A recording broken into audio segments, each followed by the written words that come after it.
Well, thank you so much, Chancellor Erickson, and good afternoon, everyone, on this beautiful day. I'm truly honored to be here with the class of 2024 to help you celebrate this momentous occasion. To the parents and family members in attendance, a hearty welcome to you and thank you for all that you've done to support your students. An equal measure of gratitude goes out today to the faculty and staff here with us. Yours is also a story of dedication to these students.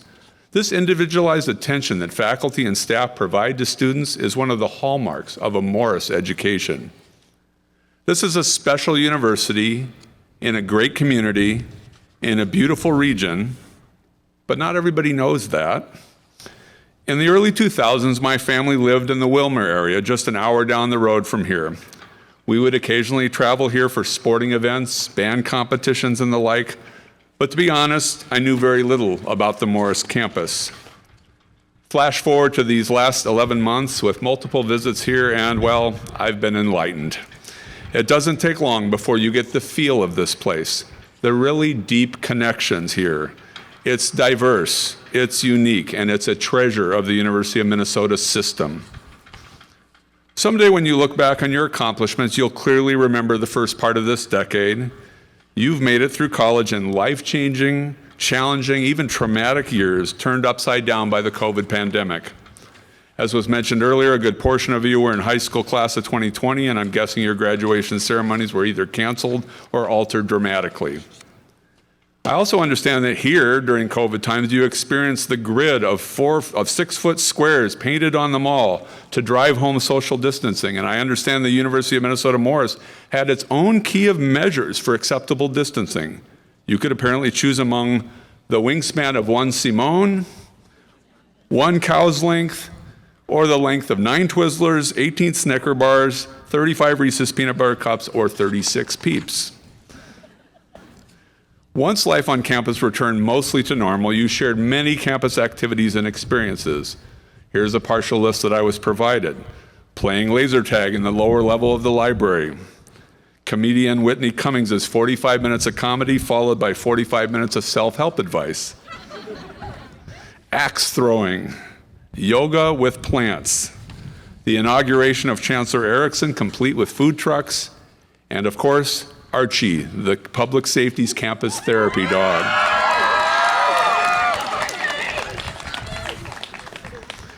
Demographically and otherwise, Morris students are unique. 35% of the students here are first generation. More than 30% of the student body is Native American or Indigenous.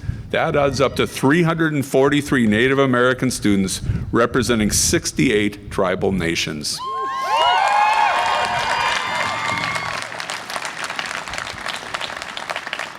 This is fitting, given U of M Morris's history as a Native American boarding school.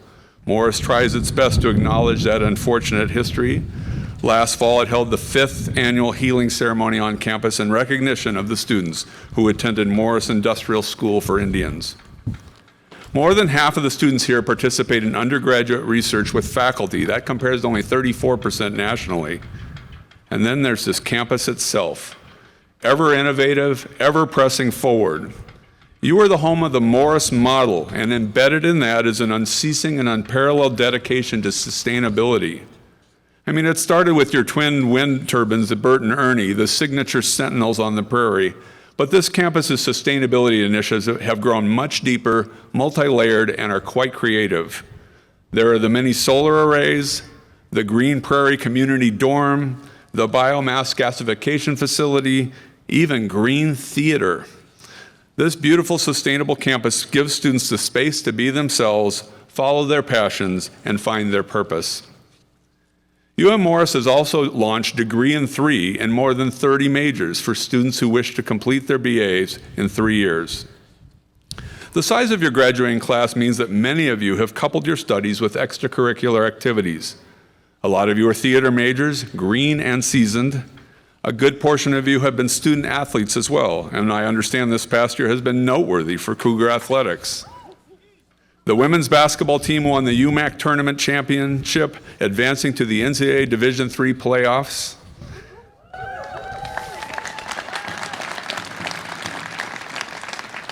And the Cougars won the UMAC championship this year in football too, first time since 2006.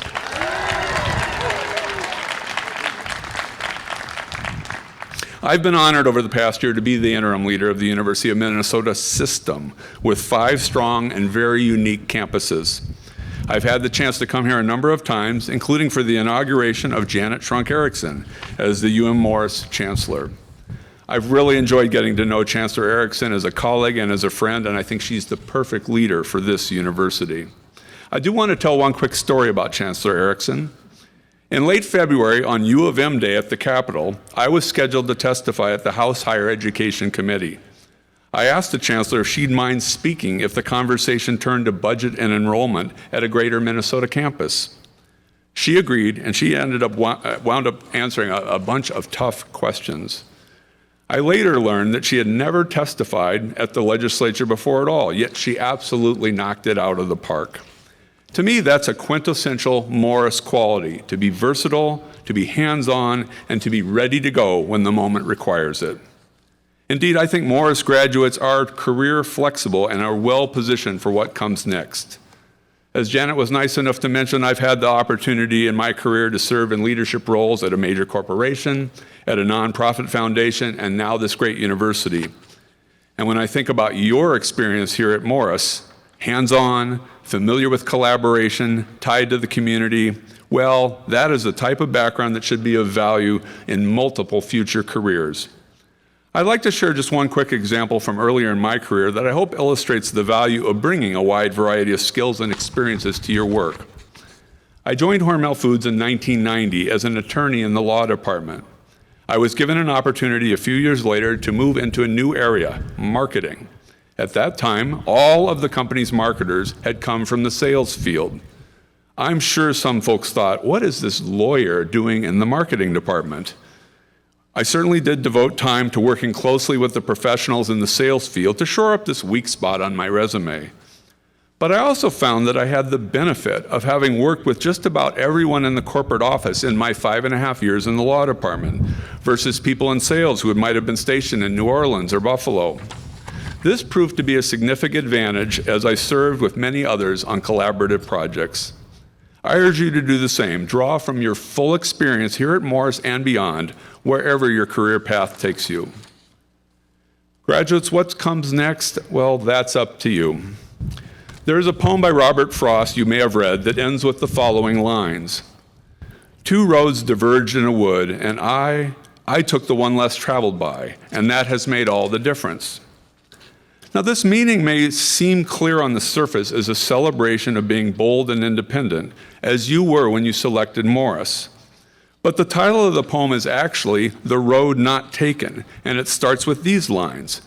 2 roads diverged in a yellow wood, and sorry I could not travel both. My thought is this. Yes, there is an aspect of celebrating the non-traditional choice.